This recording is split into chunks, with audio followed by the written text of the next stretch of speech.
wabarakatuh.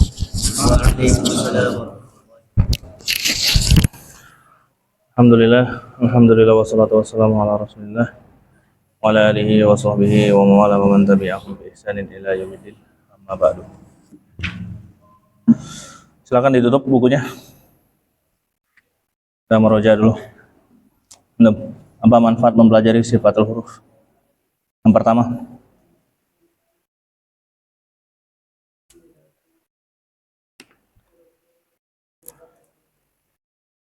mampu membedakan huruf yang sama makhrajnya. Yang kedua, bismillah. Yang ketiga,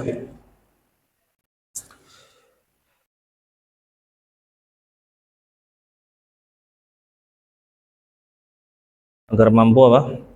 Kuat dan lemah. Udah tadi. Agar mampu apa? Mengucapkan makhraj dan sifat secara tepat. Agar mampu mengucapkan makhraj dan sifat secara tepat. Berikutnya, sifat terbagi menjadi berapa? Sifatul huruf terbagi menjadi lawan dan tidak lawan. Yang mempunyai lawan, yang pertama namanya apa? Nama hurufnya jabarin satu-satu. Jahar secara bahasa jelas. Baik, secara istilah jelasnya suara pada pendengaran karena terbuka pita suara, adanya getaran, banyaknya nafas yang tertahan. Berikutnya, yang kedua apa? Syiddah hurufnya.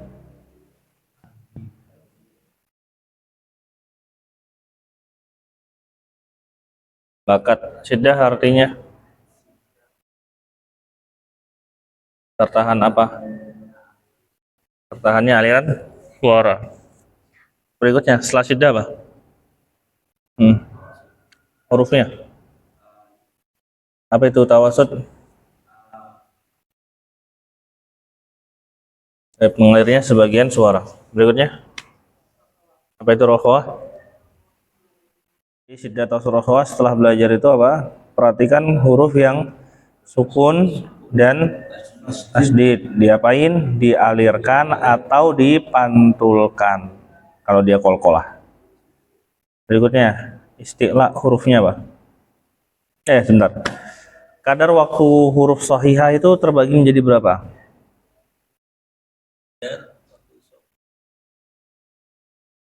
Kadar waktu huruf shahihah terbagi menjadi berapa?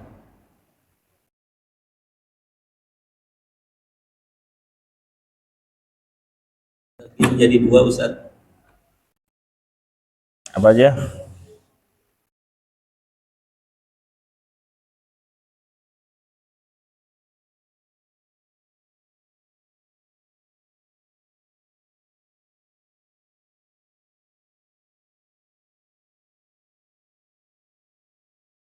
Tamtid ya, Ustaz. Bukan. Kadar waktu huruf shahihah terbagi menjadi berapa? Itu nanti.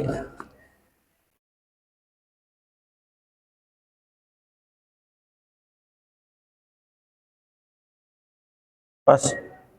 Samping. Berharokat dan sukun. Nah, yang berharokat itu kan kadar pengucapannya harus sama dengan huruf yang berharokat lainnya. Kalau ada satu huruf yang dia itu berlebihan, para ulama menamainya dengan apa? Kalau kurang, jelas. Berikutnya, isti'la hurufnya apa? Apa itu isti'la? Isti'la itu apa?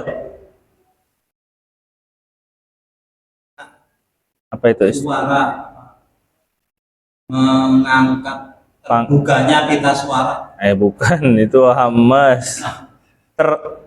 terangkatnya pangkal lidah ke ke langit-langit.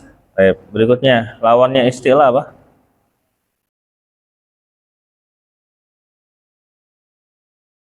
Untuk mudah belum? Ya, orang murojaah apa? Pas. Berikutnya istifal itu apa? Istifal itu hurufnya terbagi menjadi berapa? Cara bacanya terbagi menjadi berapa? Apa aja? Tafhim tarkik hurufnya apa aja?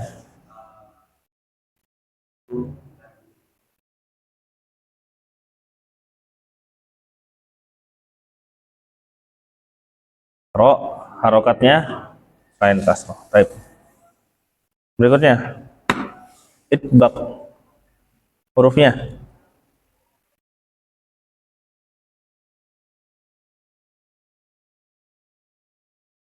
Semua huruf itbaq pasti isti'la. Ya udah berarti hurufnya isti'la. Apa aja hurufnya di itbaq? Apa itu itbaq? Aliran suara antara lidah dan langit-langit. Lawannya itbaq apa? Apa itu infitah?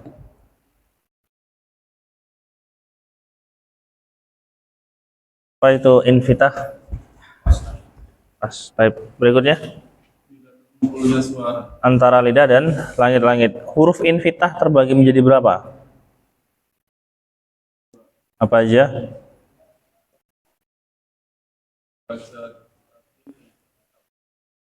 Yang dibaca isti'la, bukan yang dibaca ya, yang bersifat isti'la dan yang bersifat istifal. Yang bersifat isti'la apa aja?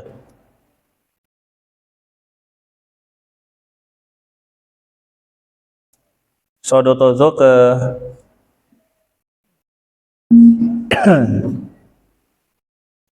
ke itbaq, terus sisanya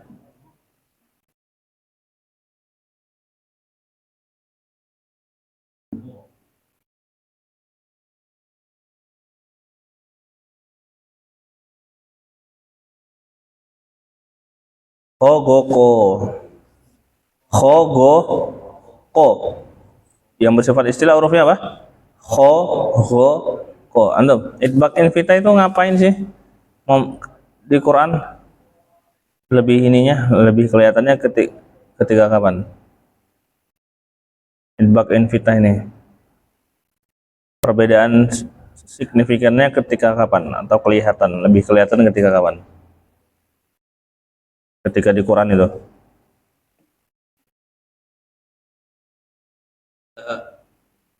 Ya, Ustaz. Bukan.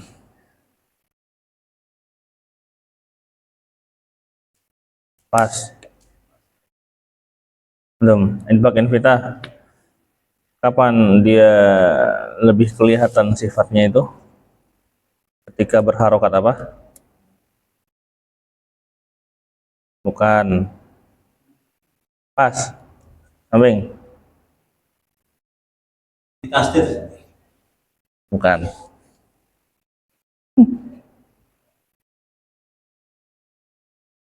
Sampingnya. Antum orang meroja apa? Antum. Meroja. Sampingnya. Enggak. Lebih kelihatan. Iya, maksudnya lebih kelihatannya ketika apa?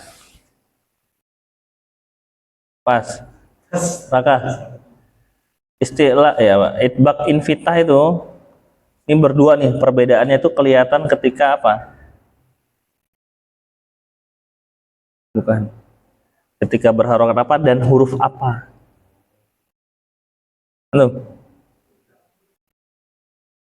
Iya, hurufnya kan tebal semua itu. Huruf apa dan harokat apa?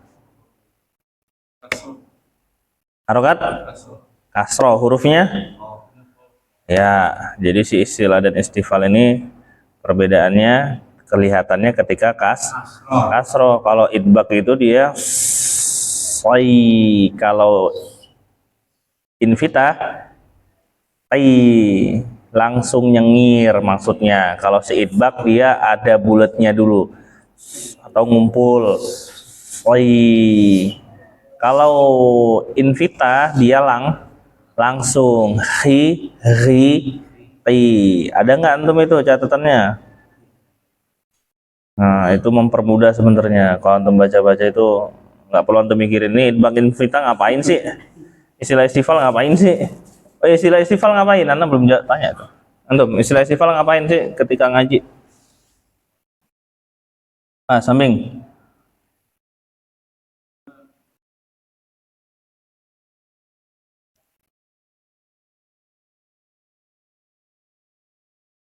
Bab istilah istifal ini ketika ngaji ngapain?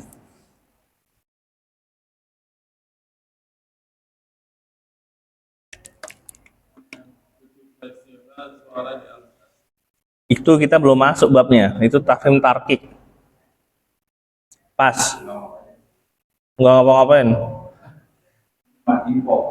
Iya bisa, tapi ada kok anak pernah jelasin. Benar itu, karena istilah istifal ini dia cuma ngasih info aja sebenarnya. Kalau dia itu terangkat pangkal lidahnya karena sebab tafhim. Jadi tafhim dulu baru isti'la. Maksudnya gitu. Jadi kalau antum mau, selama ini kan orang bingung nih, gimana sih cara mengangkat pangkal lidah? Ya latihan aja, ntar lama-lama ngangkat sendiri. Jadi enggak. Jadi cara mengangkat pangkal lidah itu mudahnya adalah dengan menaikkan suara ke langit-langit atas. Misalkan so ini nggak naik, tinggal antum naikin so. Nah dia otomatis pangkal lidahnya naik. Berarti ini memang otomatis. Cuman itu kan secara teori aja tuh. Secara praktek ada lagi kok yang lebih kelihatan dari itu. Kapan dia? Perbedaan istilah dan istifal ketika ngaji. Pas. Samping. Antum. Kencangkan suaranya. Anda. Enggak ada kencangnya. Tafhim itu dinaikkan bukan dikencangkan. Pas. Berikutnya coba.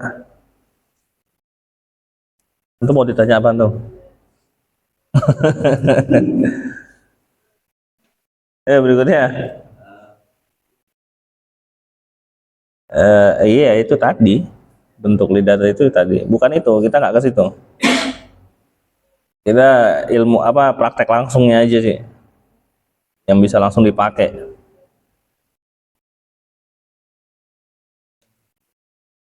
Ketika ketika iya itu iya maksudnya, cuman yang lebih apa namanya inti lagi ya ketika sukun. Si istilah sama istifal tuh beda dia ketika sukun. Kalau huruf istilah ketika sukun mulutnya biasa, ketika sukun si istifal mulutnya nyengir. Lahum kayak gitu. Khauf jelas tuh, masih ingat nggak antum? Nggak balik tuh di terakhir itu ya lamun tuh, harusnya ya lamu. Sinun ini kan tipis dia, ya lamun tuh nyengir kayak gitu. Jadi si istilah istifal pada bab ini ketika ngaji fokus ke yang sukun. Diapain? Kalau istilah mulutnya biasa, kalau istifal mulutnya nyengir. Itu kan bisa langsung dipakai tuh kayak gitu. Itu lebih jelasnya atau lebih intinya lah.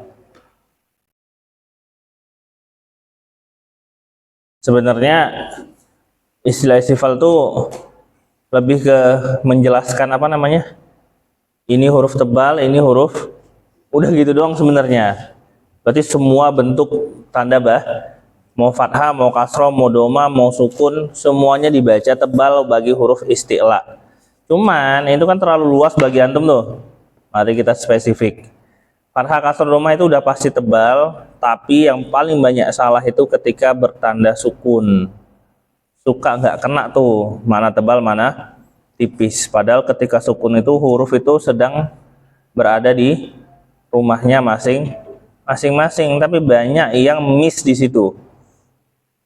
Maksudnya nggak bisa bedain ketika sukun itu tebal atau tipis. Kalau berharokat fathah mah mudah, mulut tinggal biasa. Oh ini huruf tebal nih, kho. Oh tebal ini berarti. Tapi kok ketika sukun kelihatan nggak? Nggak kelihatan. Makanya yang lebih inti adalah ketika sukun. Jadi antum bisa bedain kalau mulutnya biasa berarti tebal, kalau mulutnya nyengir berarti tipis. Nah, tanda baca itu kan ada 5 tuh. Fathah, doma, kasroh, sukun, tasdid. Fathah, doma, kasroh fokusnya ke itmamul harokat.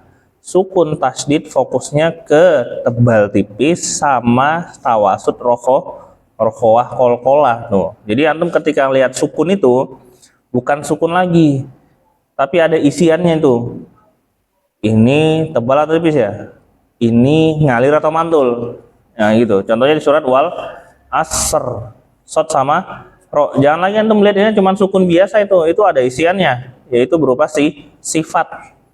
Oh ini dia istilah, oh ini dia istifal, oh ini dia ngalir, oh ini dia ngalir. Nah kayak gitu. Wal asr. Oh kayak gitu dibacanya. Jelas ya? Siro di sini dibaca tafhim, dibaca tafhim tarkik atau tawasud rokhowah. Jadi ketika melihat sukun sekarang bukan sukun biasa tapi ada isiannya, tafhim tarkik dan tawasud rokhowah kolkolah gitu. Jelas ya? Wal fajr. Nah ini bukan lagi wal fajr lihatnya. Fa memang nyengir dia, itmamul harokat. Jim sama ro-nya gimana? Ya antum perhatikan tafhim tarkik itu si jim tarkik berarti mulutnya ro, tafhim tarkik bacanya tafhim berarti mulutnya nyengir ke biasa. Jim rokhwa tawasud kolkolah dia kolkolah, ro tawasud rokhwa atau ngalir atau mantul. Ya udah ngalir mantul ngalir tipis tebal. Berarti baca gimana? Wal fajr. Nah itu kan lebih terarah tuh kayak gitu. Wal fajr. Nah itu lebih ringan sebenarnya. Itu simple tahsin. Harokat itu itmamul harokat, sukun tahsin itu tebal tipis dan mantul atau ngalir. Udah itu sebenarnya rumus simple tahsin tuh. Antum pakai itu aja udah lebih dari, udah cukup udahan bisa. Udah, anak setoran pakai itu doang, Famasya itu. Kalau harokat fokusnya ke itmamul harokat, kalau sukun tasdid fokusnya tebal tipis atau ngalir mantul. Selesai, antum rapiin tuh di situ. Atau, nah itu kan rumus simpelnya tahsin. Terus gimana cara menguasai basic tahsin itu? Itu nyengir atau kita bentuk dengan i, a, u, a, i. Urutannya i, a, u, a, i. Nah itu bentukan nyengirnya harus sama. I, a, u, a, i. Nah kayak gitu sampai cepat. I, a, u, a, i, a, u, a, i, a, u, a, i. Sampai cepat kayak gitu rapi. Satu lagi i, o, o, i. Nah jadi ada 2 tuh. I, a, u sama i, o, u. Nah ini harus cepat nih. I, o, o, i, o, o, i. Iya diulang terus. Ininya per i a. Kenapa? I, a, u balikin. U, a, i. I, o, u balikin. U, o, i. Ini sampai cepat nih kayak gini. Kalau cepat berarti bagus memang mulutnya itu. Udah terbiasa. Coba. I, o, o, i, o, o, i, o, o, i. Nah itu udah mahir mulutnya kayak gitu. Itu tinggal pasang-pasang aja ke Quran itu. Rapi udah. Udah itu basic tahsin sebenarnya. Udah jelas ya, daripada antum banyak belajar kan. Ini kan kita pakai langsung intinya aja.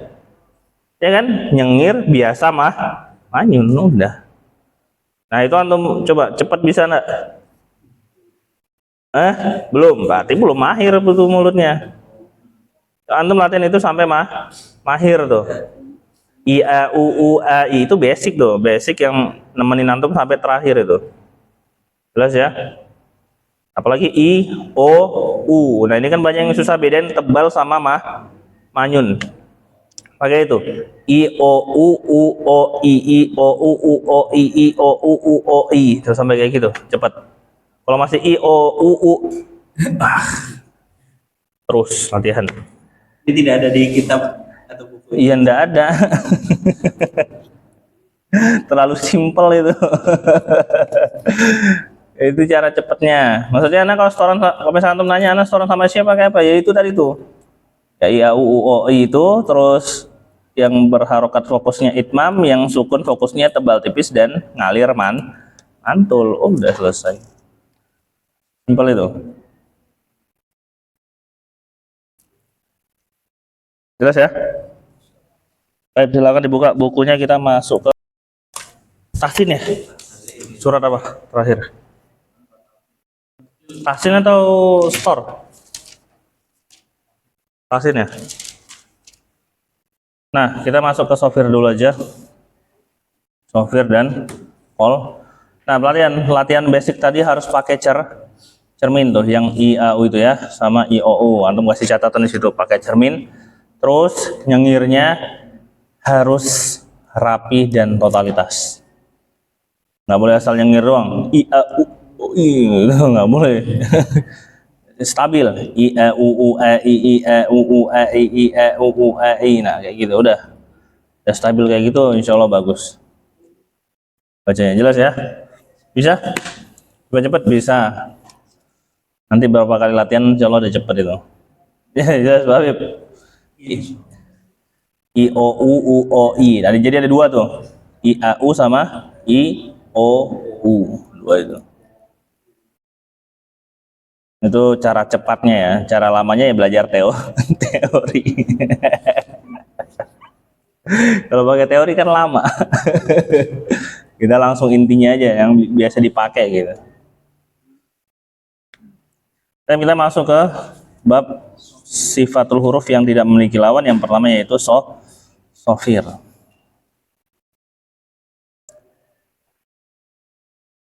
Kita nggak ada setoran kan ya, tahsin aja kan?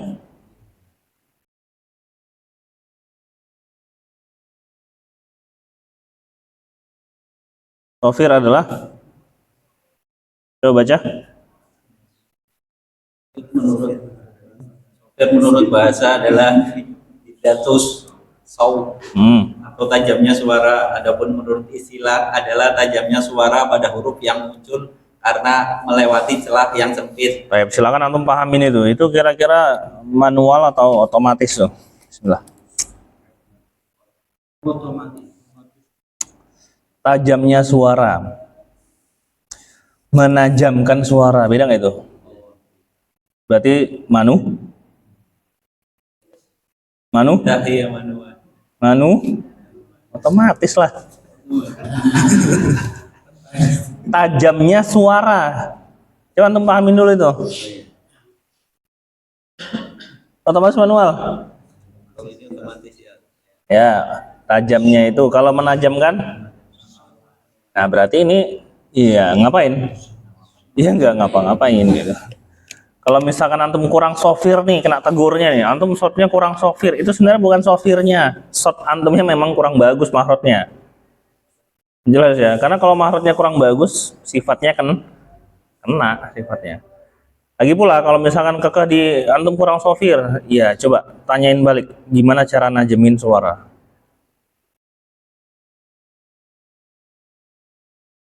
Bingung nggak itu gurunya? Menebalkan kan. Kalau nebalkan kan mudah, tinggal naikin. Nah, kalau najemin, Iya. nah kenapa sih dia disebutnya tajam? Antum ingat nggak mahrot sozasa? Ujung lidah bagian bawah pada posisi menghadap gigi seri bawah. Menghadap itu nempel atau enggak? Ya. Harusnya tidak, tapi beberapa temen tuh ada yang dia mahrotnya nempel. Walaupun ketika baca itu sebenarnya dia ngambang. Buktinya ketika antum ucapin sozasa itu bocor. Bocor tuh tanda apa? Nempel atau ada celah? Nah, celah itu gede atau kecil? Kecil. Nah, karena celahnya kecil, si suara itu akhirnya terpotong atau terasah gitu loh. Nggak, kalau terbuka lebar kan dia ya bulat aja gitu suaranya. Tapi karena celahnya sempit kayak ginilah, sempit gitu. Ini gigi, ini lidah misalkan. Nah ini celahnya sempit, jadinya tajam. Tajamnya suara tuh karena efek celah yang sempit. Ada nggak tulisannya? Melewati celah yang sempit. Jadi itu efek sebenarnya si sofir itu. Tajamnya suara karena melewati celah yang sempit. Berarti ngapain ini ketika baca Quran? Iya, nggak ngapa-ngapain. Ini sudah terjadi secara otomatis, selesai. Intinya antum perbagus di makhrajnya aja. Selesai ya. Lanjut. Jadi kalau ditanya sofir, antum jawabnya tajamnya suara karena sempitnya makhraj. Kayak gitu aja boleh. Tajamnya suara karena sempitnya makhraj.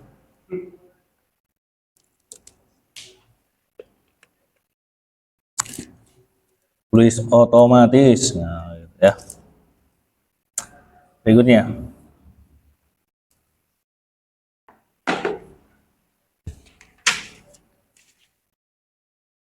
Yang kedua apa? Kolkolah. Coba baca Pak. Ayo baca lagi antum secara bahasa. Kolkolah menurut bahasa adalah al-ittirab. Al-ittirab atau getaran atau guncangan. Adapun menurut istilah adalah mengeluarkan huruf yang dikolkolahkan ketika sukun dengan menjauhkan dua sisi anggota pengucapan tanpa dipengaruhi salah satu dari harokat yang tiga. Ngerti ora? Panjang. Simpelnya memantulkan suara ketika sukun. Itu simpelnya. Memantulkan suara ketika sukun.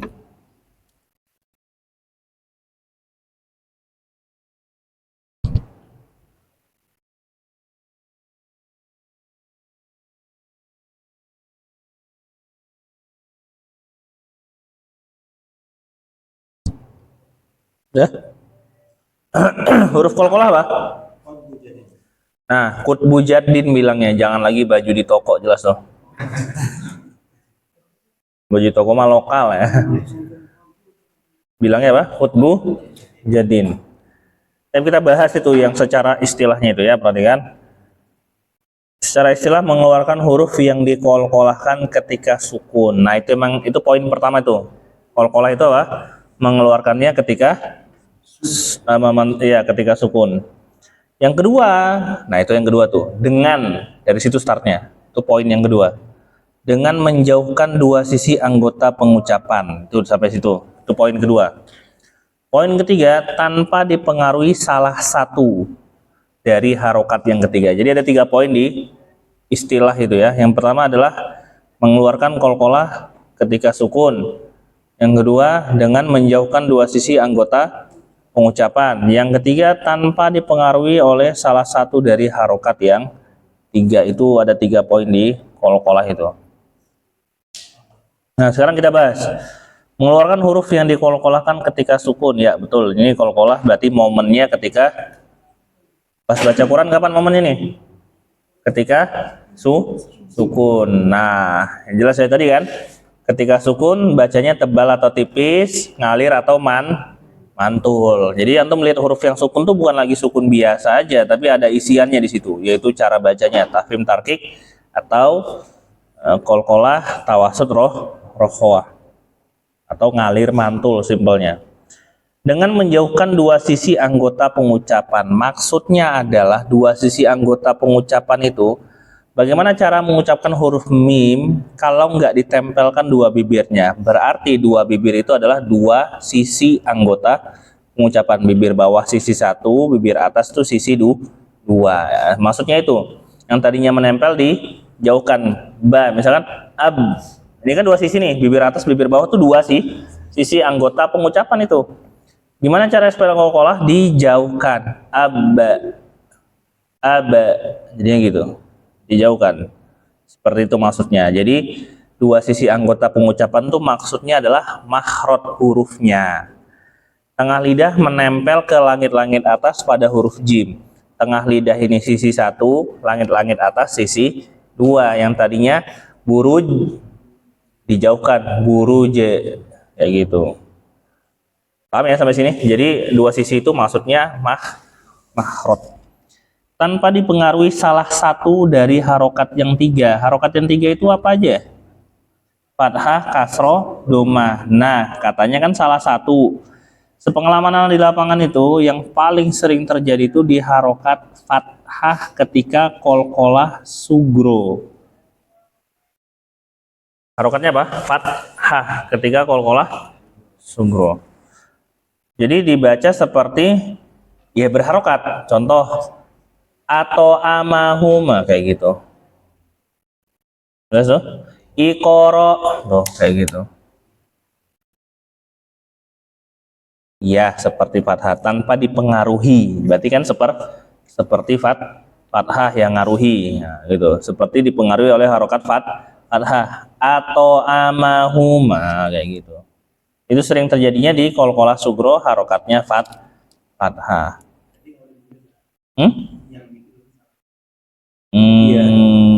Ya, kok bisa dibilang kurang tepat, tapi itu bagus untuk belajar qalqalah. Antum kalau pernah punya pengalaman ngajarin orang Iqra, antum pasti stuck di bab qalqalah. Kenapa? Orang-orang Iqra itu kalau qalqalah itu taunya mantul, udah cukup sampai di situ. Kalau antum taunya qalqalah itu adalah qalqalah sugro dan kubro. Cara mantulnya beda, tebal tipisnya pun beda. Jadi pikirannya udah bercabang tuh. Kalau orang masih Iqra, pikirannya cuma satu, mantul. Jadi dia bakalan baca atau amahum. Antum contohin, bukan atau amahum. Dia mikirnya cuma satu, kan sama-sama mantul itu. Ya iya, memang sama-sama mantul, cuman beda jenis. Nah jenisnya itu dia nggak tahu. Jadi walaupun antum bilang atau amahum, dia tetap baca atau amahum terus aja gitu. Jadi teman-teman kita itu kadang stres kalau ngajarin orang-orang Iqra tuh. Bad moodnya ketika bab qalqalah nih bapak ini udah dikasih tahu bukan atau amahum tapi atau amahum terus dia. Ya iyalah, pikiran orang awam tuh cuma satu, qalqalah itu mantul, sedangkan antum pikirannya udah bercabang. Tebal tipis qalqalahnya, qalqalah sugro kubro beda tipikal pantulannya. Jadi nggak pernah nemu tuh. Nah, berharokat fathah ini sangat bagus untuk membantu latihan orang-orang itu tadi. Coba antum bilang kalau ketemu orang kayak gitu, coba si atau amahumnya itu antum kasih harokat fathah atau amahum, dia bacanya langsung benar atau amahum. Jelas ya?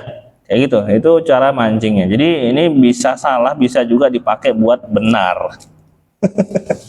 Gitu. Ya, jadi kesalahan yang bisa dipakai untuk menuju kebenaran.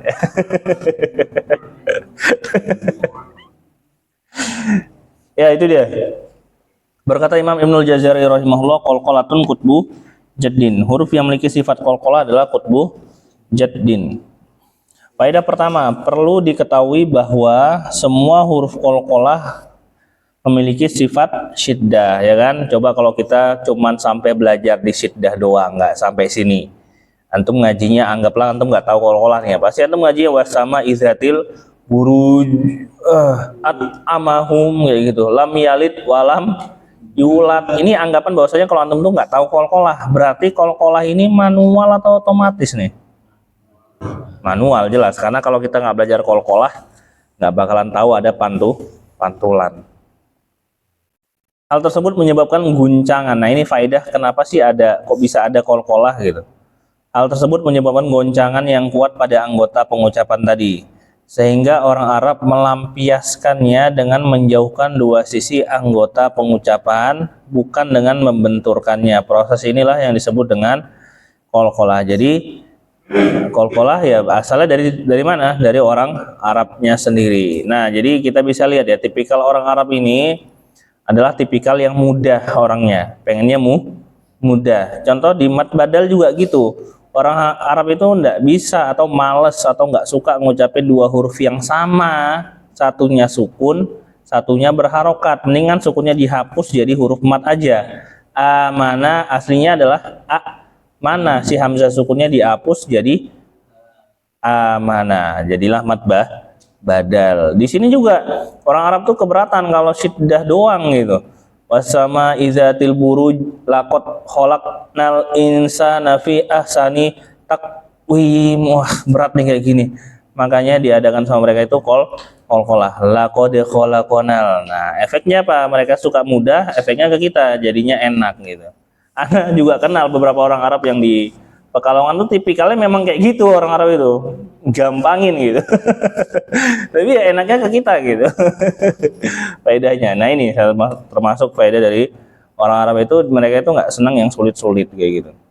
Contoh misalkan kayak alif yang di awal itu, alhamdu itu, harusnya kan dibacanya bukan alhamdu itu, bacanya apa?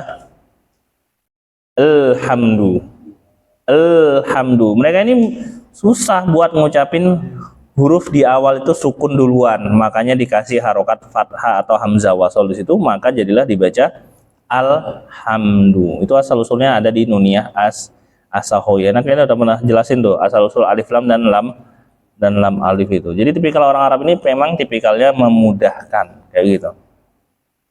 Jelas ya. Jadi faedah yang pertama ini adalah sehingga orang Arab melampiaskannya dengan menjauhkan dua sisi anggota pengucapan. Nah, ini disebut dengan qalqalah. Ya, jadi adanya qalqalah karena apa? Karena orang Arab ingin yang mudah, ingin memudahkan. Yang kedua, di antara huruf qalqalah qutbu jadin ada yang dibaca tipis, ada pula yang dibaca tebal. Adapun rinciannya adalah sebagai berikut. Bajada ini kan dia huruf ya istifal dan dibaca tarkik, berarti mulutnya nyengir nih. Jelas ya? Bajada dibaca nyengir, jangan lagi laqode, bacanya apa? Laqode, nyengir. Kayak antum biasa nyengir itu, laqode kayak gitu. Lam yalid wa lam yulad, nggak kayak gitu nyengir. Lam yalid wa lam yulad, kayak gitu. Nyengirnya seperti biasa antum nyengir kayak harokat fathah dan kasroh itu. Huruf toko termasuk yang tebal, sehingga pantulannya pun harus tebal pula. Maksudnya di sini mulutnya biasa.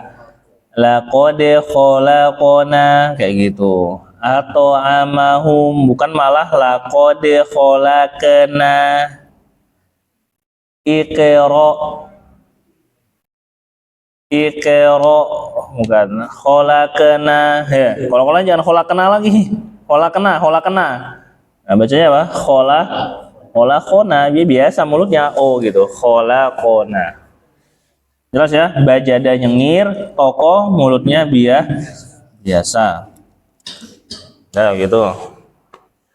Berikutnya faedah yang ketiga, berdasarkan kadar pantulannya, qalqalah dibagi menjadi dua tingkatan, yaitu qalqalah sugro dan qalqalah kubro. Selama ini di buku itu menjelaskan posisi letak sugro dan kubro.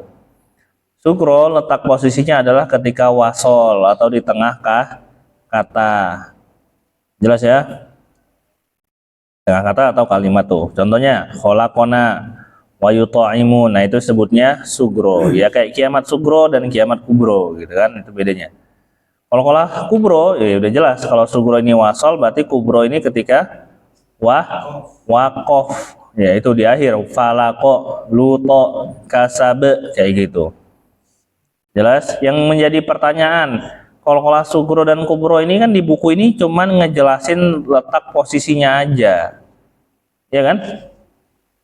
Pertanyaannya adalah, apakah bunyinya tetap beda atau sama? Qalqalah sugro dan kubro, bunyinya beda atau sama? Beda bunyinya, tapi sayangnya buku nggak bisa ngomong. Sayangnya buku nggak ada suaranya kan? Iya, jadi bunyinya beda. Sebentar, jangan dibuka dulu halaman berikutnya. Jangan dibuka dulu, jangan. Sekarang pertanyaannya, antum pernah ketemu nggak qalqalah yang ada tasdidnya ketika wakof? Contoh kayak di al-lahab itu kan? Yang jadi pertanyaan, qalqalah tasdid dan qalqalah sukun wakof itu pantulannya lebih kuat tasdid atau sama aja? Lebih kuat tasdid.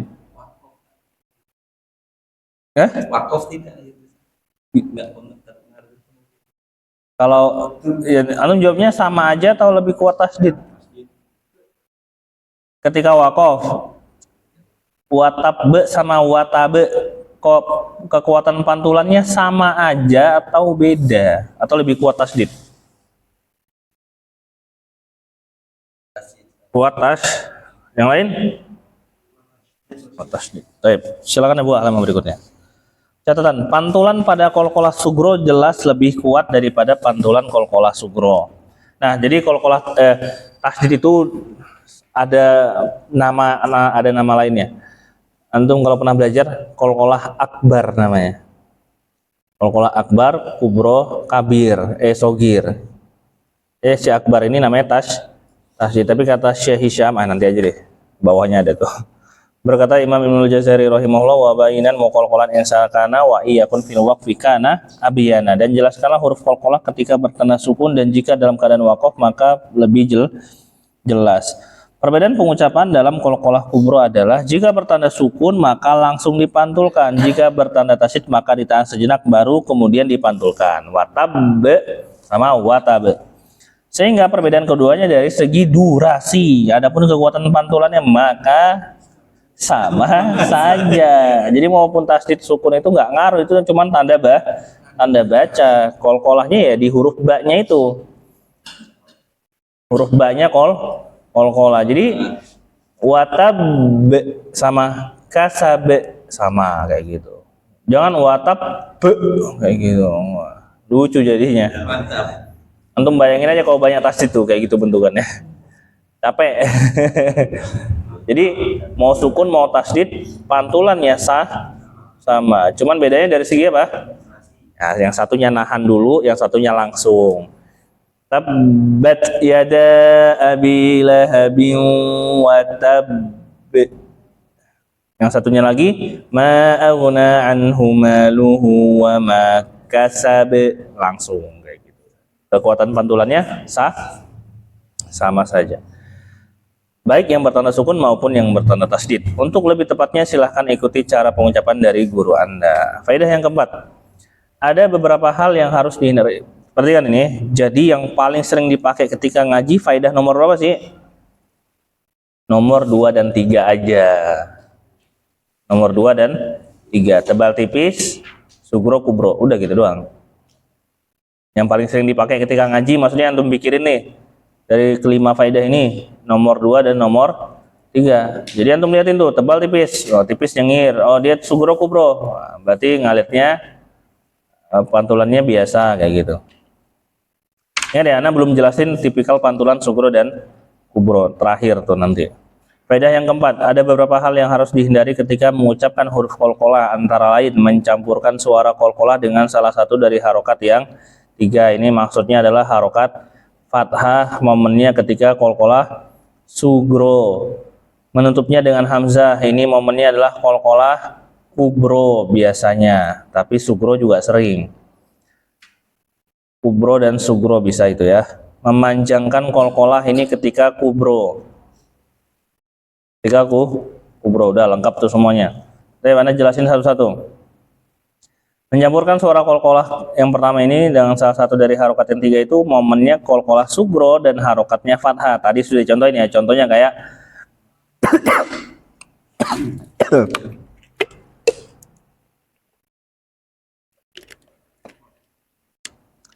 contohnya kayak apa?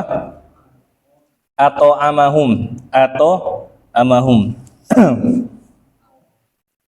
Berikutnya menutupnya dengan hamzah. Ini qalqalah apa sih? Kubro biasanya. Jadi bunyinya itu gini. Kenapa sih ada hamzah? Karena ditekan.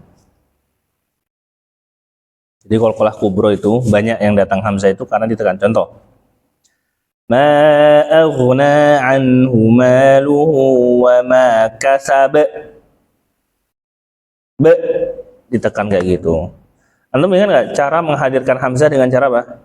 diangkat atau ditekan. Contoh, hunafa, sama, watab sama tuh kayak gitu. Jadi kenapa datangnya hamzah? Karena ditekan. Berarti antum pas qalqalah kubro jangan ditekan. Normal aja. Kasab, nah gitu. Jangan ditekan. Kasab tuh kayak gitu. Jadi menutupnya dengan hamzah karena ditekan. Solusinya jangan ditekan, ngalir aja. Kasab, udah gitu. Tulis tuh, menutupnya dengan hamzah karena ditekan pada qalqalah kubro. Contohnya kayak hunafa itu loh. Hunafa, gimana supaya menghadirkan hamzahnya ditekan? Hunafa, kayak gitu kan? Berarti bagaimana cara supaya nggak menutup dengan hamzah?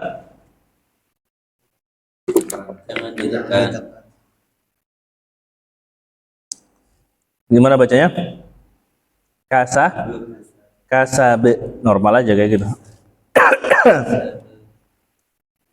Berikutnya memanjangkan qalqalah. Ini momennya ketika kubro. Kayak gini. Anda pernah dengar nggak orang yang memanjangkan qalqalah? Pernah. Cuman antum nggak nge bentukannya. Jadi dia tuh mainin nada dari ayat sebelumnya. Contoh. Lam yalid wa lam yulad wa lam yakul lahu kufuwan ahad. Terus tuh? Ahad. Harusnya ahad. Kayak gitu, jelas ya? Orang sering mainin nada, terus nanti pas di akhirnya tuh kayak gitu, qalqalahnya panjang. Walam yakul lahu kufuwan ahad. Kayak gitu. Sering denger nggak? Itu namanya memanjangkan qalqalah.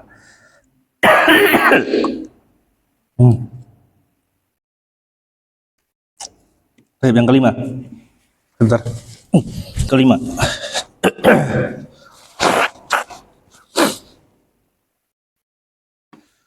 Jika huruf qalqalah diidghamkan ke huruf semisal, semisal itu apa maksudnya? Sama mahrotnya dan sifat. Anda mengerti nggak sama mahrot dan sifatnya? Kayak itu loh, bajada, todata, itu mahrotnya sama. Tapi itu sifatnya beda. Kalau semisal itu mahrotnya sama, sifatnya sama, berarti hurufnya hurufnya sama. Ba dengan ba maksudnya. Mahrotnya sama, sifatnya sama, berarti hurufnya. Kalau sejenis, mahrotnya sama, sifatnya beda, berarti hurufnya. Nah, dia itu di sifatnya tuh. Kalau sifatnya beda, hurufnya beda. Ba dengan ja, mahrotnya sama nih berdua nih. Ya kan? Atau ba dengan da misalkan. Ini mahrotnya sama, tapi sifatnya beda. Todata afan baca ada. Todata.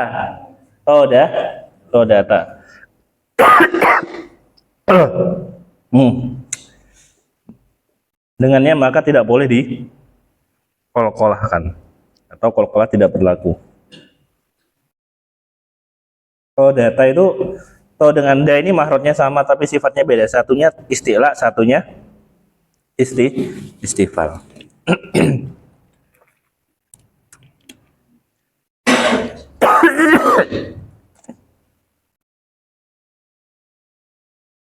Baik, contohnya itu. Akot itu kan semisal. Qaf dengan qaf. Ahad tu, to dengan ta itu apa? Sejenis. Nah, jadi dibacanya bukan ahad tu, tapi apa? Ahad tu. Biasa dulu baru nyengir. Berikutnya robbana. Ahad tu gimana bacanya? Biasa dulu baru nyengir. Ahad tu, kayak gitu. Ahad tu, kayak gitu. bukan I have to atau I had to. Bulat dulu I have, baru nyengir to, kayak gitu.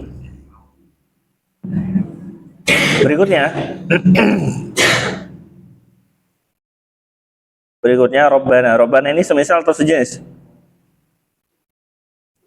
Semisal. Misal. Mahrotnya sama, ba dengan ba itu. Sajajah semisal, wa qaddahulu semisal.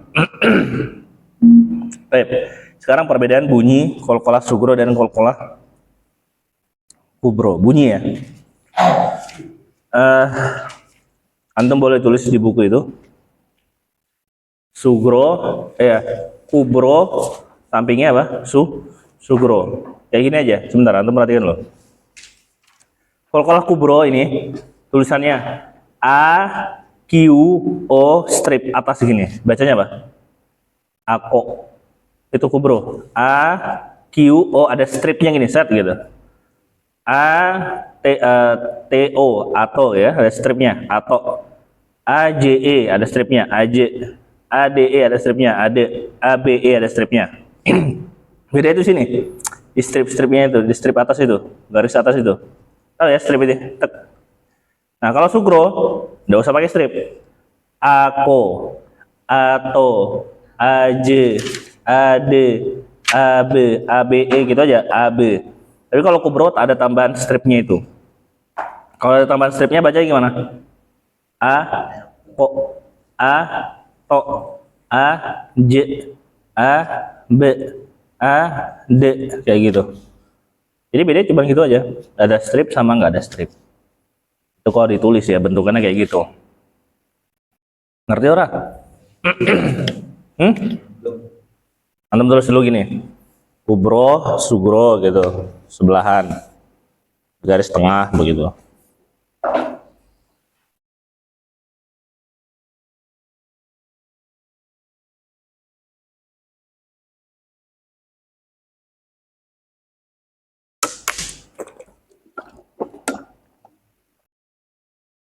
Deh. Kubro, A Q O garis atas atau strip. Apa sih bilangnya itu? Tanda petik, Afwan. Tanda petik, tek gitu. Tet garis miring, ako gitu. Tanda petik ya, kayak gitu lah benar. Kayak angka 1 ya, ako gitu. Itu bacanya jadinya apa? Ako, gitu kan? Bener nggak? Kalau dikasih tanda petik, bacanya gitu kan? Aja. Atau gimana antum pahamnya? Kayak gitu paham nggak? Tanda petik bilangnya. Ya Pak Afif. Kalau dikasih tanda petik bacanya apa sih? Ya, ya kayak gitu. Ada. Kalau sugro nggak pakai tanda petik.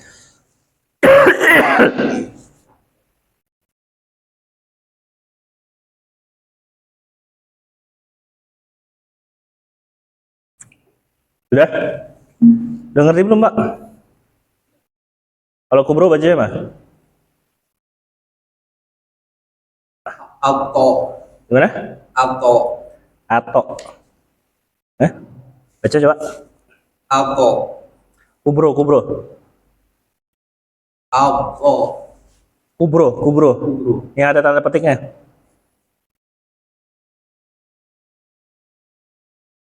Auto. Ato. Ada e-nya. Auto. Kalau ato itu jelas apa? Iya.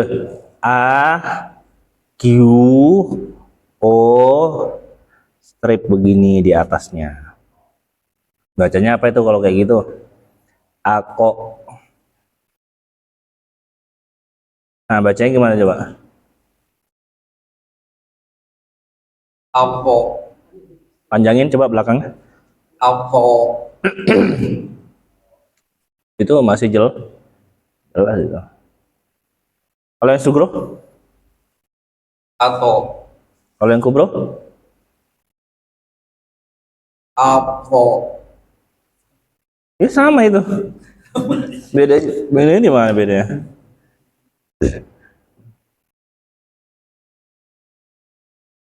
Bentar, antum dengerin dulu teman-teman ya. Udah tulis belum? Contohin, kubro. Kubro, sugro. Loh, sama. Antum. Malah tasdid. Nggak pakai tasdid.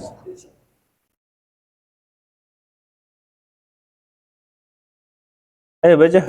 Kubro. Sugro. Gimana ini? Berikutnya. Sugro.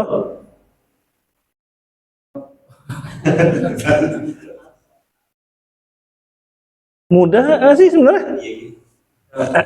Ayo, antum Pak. Alko. Sugro. Alko. Kok malah bedanya di A-nya? Orang lagi bahas kol-kolah kok A-nya sih antum? Berikutnya. Ako. Ako. Sugro. Ako. Sugro. Itu kubro itu. Sugro. Sama aja dong. Samping. Kubro. Kof. Ako. Sugro. Ako. Ako. Sama, O juga. Cuman nggak ada stripnya. Ako. Ako. Kubro. Ako. Sugro. Ako. Ako. Ako. Ya, kayak gitu. Gitu doang loh. Katanya sama nggak ada gitu ya. Nah iya. Kok malah tasdid loh. Bedanya panjang pendeknya. Akhiran katanya komando gagal. Sebentar. Tuh, coba. Ako. Jangan sama, bedain. Ako sama ako. Coba. Hah? Ako. Ya, kayak gitu. Belakang.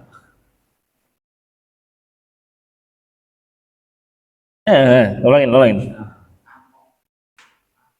Nah, gitu aja.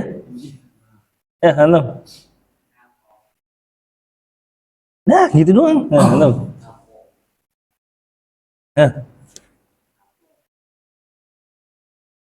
Kebalik kubro dulu.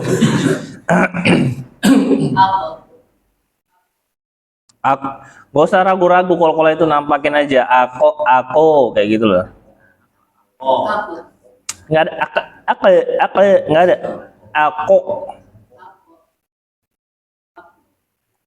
Ako jelas aja. Kasih harokat fathah. Fathah. Ako. Iya, udah gitu, bener kan? Ya, berikutnya. Ako. KOK. Ako. KOK. Ako. Ako. Enggak ditasdid. Ako. Sugro. Ako. Antum kok malah ketasdid sih? Enggak ketasdid kita, enggak. Antum kalau punya temen namanya Ade, antum manggilnya Pak Ade atau Pak Ade? Nah iya. Ini kan namanya Pak Ako nih, antum manggilnya Pak Ako. Ako. Iya. Yang Sugro? Ako. Oh iya. Ini nama orangnya Ako namanya. Nah, kalau Kubro gimana dia? Ako. Kalau Sugro? Lah iya gitu doang yang berikutnya. Ako. Ya. Ako. Nggak usah dipanjangin. Ako. Enggak, ini nama orangnya Ako namanya. Ako. Ya, yang Sugro? Ako. Nah, iya kayak gitu doang. Ako. Ako. Dah selesai. Ako. Udah selesai. Ya, berikutnya. Ako. Belakang. Hah? Nah, enak kurang yakin antum. Hah? Antum kenapa sih takut-takut gitu kol-kolanya? Kol-kolah itu dia tidak disimpan, keluarin aja ako gitu. Iya kayak gitu aja. Nanti pas baca gitu, ikoro tuh kayak gitu, nggak ada. Ikro nggak ada kayak gitu. Ikro nggak ada kayak gitu. Ikoro bacanya. Berikutnya, nah itu kayak gitu betul. Berikutnya, coba antum. Ako. Dia ada e-nya ya, namanya ako gitu. Atau kalau bahasa Malaysia atu, nih ako. Ako. Iya. Ako. Yang biasa nggak pakai e-nya. Ako. Lah iya, mudah banget ini. Yuk, berikutnya. Ako. Nah, Ako. nah selesai. Jelas ya? Semuanya tapi kayak gitu. Atau ini sugro ya. Anak bilang sugro nih. Ako, atau, aje, aje, abe, ade. Nah sekarang kubro. Ako, atau, ya kayak orang itu loh kayak Upin Ipin tuh. Atau, aje, ade, abe. Yang satu ada e-nya, yang satunya mulus nggak ada. Jadi kalau kol-kolah sugro itu dipanjangin dia bisa. Abe tuh. Ade bisa. Tapi kalau kol-kolah kubro, abe udah nggak bisa lagi dilanjutin. Itu bedanya. Kalau kol-kolah sugro dia bisa dipanjangin. Laqad khalaqo, laqad khalaqona kayak gitu. Tapi kalau kol-kolah kubro, laqad khalaqo, mutus-mutus gitu loh. Itu bedanya. Baik ya.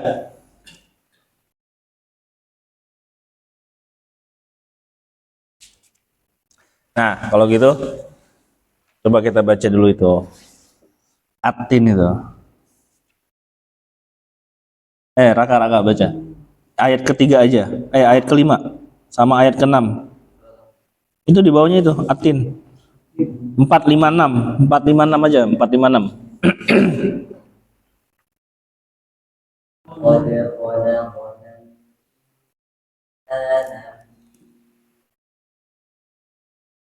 Hmm.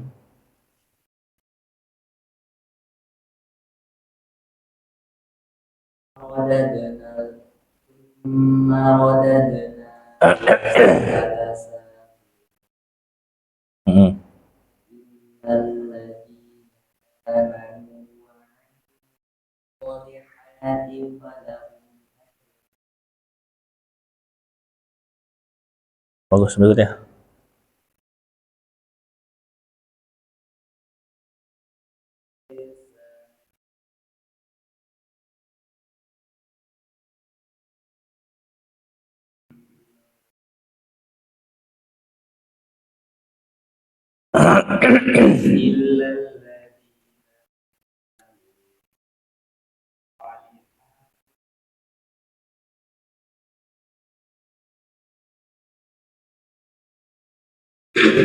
لقد خلقنا الإنسان في أحسن تقويم ثم رددناه Rodade bacanya. ثم رددناه أسفل سافلين إلا الذين آمنوا وعملوا الصالحات فلهم أجر غير Ya bagus belakang. لقد خلقنا الإنسان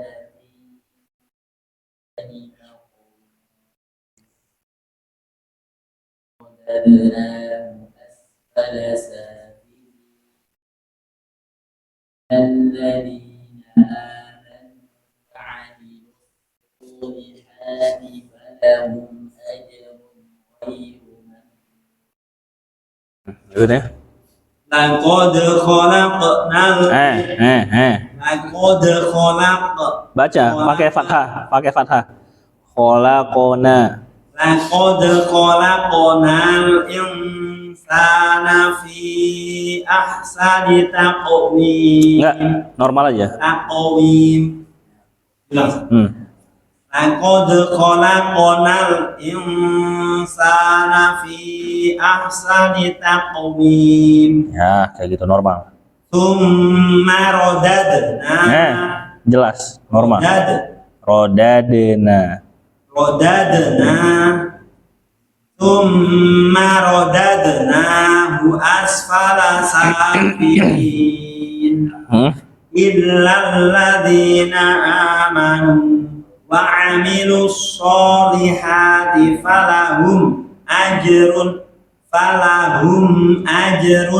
ghairu mamnun. Ya, kayak gitu, Bos. Berikutnya, qaf ya, sama dal itu. Berikutnya. Qad khalaqnal insana fi ahsani taqwim. Radadnahu asfala safilin. Illal ladzina amanu wa 'amilus sholihati falahum ajrun ghairu mamnun. Berikutnya. Laqad khalaqnal insana fi ahsani taqwim. Tsumma radadnahu asfala safilin. Illal ladzina amanu wa 'amilus sholihati falahum ajrun ghairu mamnun. Ya, bagus kayak gitu. Berikutnya. لقد خلقنا الإنسان في أحسن تقويم ثم رددناه أسفل سافلين إلا الذين آمنوا وعملوا الصالحات فلهم أجر غير ممنون. Bagus. Berikutnya. لقد خلقنا الإنسان في أحسن تقويم. Tako. أحسن تقويم. Ahsani.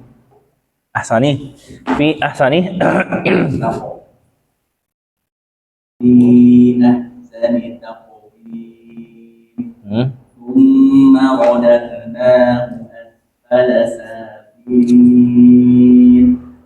إلا الذين آمنوا الصالحات فلهم أجر غير ممنون. Ya, bagus. Berikutnya.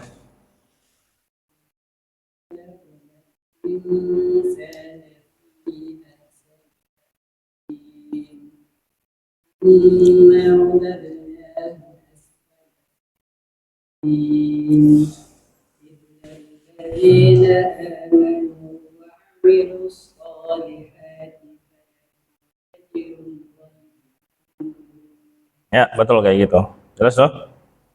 Mudah itu aja qalqalah. Terus ada pertanyaan nih. Kalau qalqalah sugro itu yang huruf tebal bunyinya kayak atau amahum lah, apa bedanya dengan harokat fathah? Katanya tadi nggak boleh dikasih fathah, tapi kok pas baca kayak fathah atau amahum? Jawabannya adalah fathah dengan sukun itu beda. Bedanya kalau fathah itu dia satu harokat, kalau sukun itu pada qalqalah ini dia setengah, maksudnya lebih cepat. Iya memang mirip tapi lebih cepat. Kalau fathah atau amahum jelas tuh kayak gitu. Tapi kalau qalqalah setengah atau amahum lebih cepat, bedanya di situ. Lebih cepat.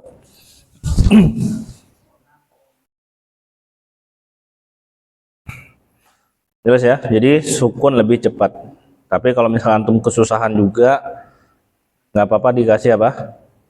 harokat. Biasanya karena dia kesusahan terus dikasih harokat langsung benar biasanya, lebih mudah. Atau amahum, atau udah dikasih harokat tetap nggak kena juga. Ada lagi nggak caranya? Ada. Tulis di atas qalqalah itu tulisan atau huruf Latinnya. Misalkan di atas to itu kasih T O kayak gitu. Nah, suruh dia baca tulisannya dia itu.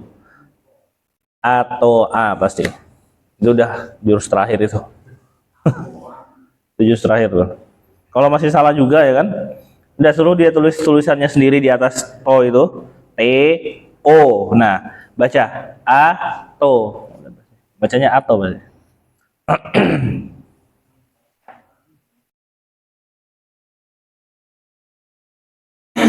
Baik, jelas ya? Nah, habis waktunya. Cukup insya Allah. Antum latihan itu qalqalah. Ingat ya, bunyinya normal aja, nggak usah. Ini normal aja kayak antum harokat fathah yang untuk tebal itu, ako, atau gitu. Yang tipis, abe, aja, ada kayak gitu aja. Ada pertanyaan sampai sini? Untuk qalqalah? Nggak ada, jelas? Jelas ya? Untuk latihan itu, laqad khalaqna itu. Kalau tabat jadah ini mudah ya, karena semuanya dia qalqalahnya apa? Kubro, kasabe, ya kan? Baik, cukup insyaallah. Subhanakallahumma bihamdika asyhadu an la ilaha illa anta astaghfiruka wa atubu ilaik. Assalamualaikum warahmatullahi wabarakatuh.